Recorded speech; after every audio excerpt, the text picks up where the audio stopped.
सबसे पहले आप सबको मेरी प्यार भरी नमस्कार।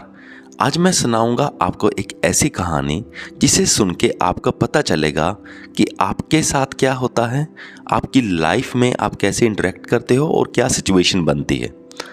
चलो अब हम कहानी शुरू करते हैं। एक बार एक मुसाफिर होता है। वो सोचता है चलो मैं जंगलों में घूमता हूँ और घूम घाम करके मैं वापस आ जाऊँगा। तो वो जंगलों में चला जाता है। जब वो जंगलों में जाता है वो और गहरे चला उतरा जाता है, जंगलों में और गहरे जाए जाता है। फिर एक पॉइंट आता है जब उसे पता ही नहीं चलता कि मैं इस जंगल से बाहर कैसे आऊं। वो बिल्कुल खो जाता है जंगल में, डरने लगता है, कांपने लगता है और ऊपर से शाम ढल रही होती है। जैसे जैसे अंधेरा आ रहा होता है उसकी रूह वैसे ही कांप रही होती है। उसे समझ में नहीं आ रहा होता कि अब मैं जाऊँ कहाँ। वो हड़बड़ा रहा होता है, वो कभी इधर जाता है कभी उधर जाता है। तो बहुत ही बुरी हालत हो जाती है, पसीने छूट जाते हैं उसके।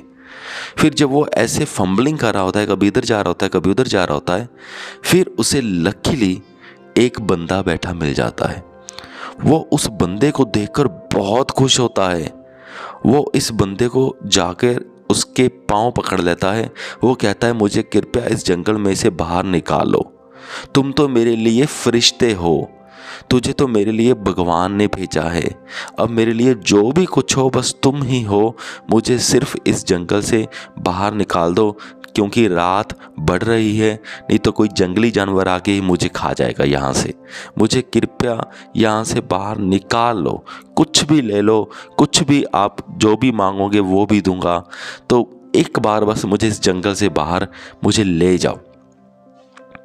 तो वो बंदा उसकी तरफ देखता है, उसकी मिन्नतों को सुनता है, फिर थोड़ा सा मुस्कुराता है। वो कहता है कि भाई साहब, जैसे तुम जंगल में खो चुके हो वैसे ही मैं भी जंगल में खो चुका हूँ।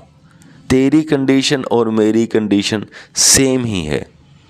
तो अब जो मुसाफिर होता है वो सुन के हंस पड़ता है, दोनों हंस पड़ते हैं। पर अब उस मुसाफिर को एक आसरा मिल गया है, एक सहारा मिल गया है। पहले तो उसे ऐसा था कि मैं अकेला हूँ, अब उसे लगता है कि चलो मेरे साथ ये भी है बातें करने को।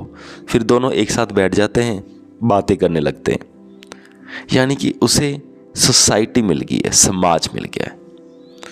कहानी तो यहाँ तक ही थी, पर हमारे साथ भी हम अपने रियल लाइफ में भी ऐसे ही तो हो रहा है। हम जीवन जी रहे हैं पर हमें ये नहीं पता कि हमें जीवन जीना कैसे चाहिए। जैसे मुसाफिर को ये नहीं पता था कि इस जंगल से बाहर मैं कैसे जाऊं। हमें ये नहीं पता कि हम इस जीवन को सही ढंग से जिएं कैसे। ये जीवन भी तो एक जंगल की तरह ही है। हमें पता नहीं है कि सही रास्ता है कौन सा, पर हम ऐसे ही जिए जा रहे हैं, फंबलिंग कर रहे हैं। ऐसे इधर उधर जाते हुए हमें कुछ लोग मिल जाते हैं। तो वो लोग भी इसी जीवन के जंगल में भटके हुए हैं, पता उनको भी कुछ नहीं कि करना क्या है। पर हमें जब हम उनको देखते हैं हमें सहारा मिल जाता है।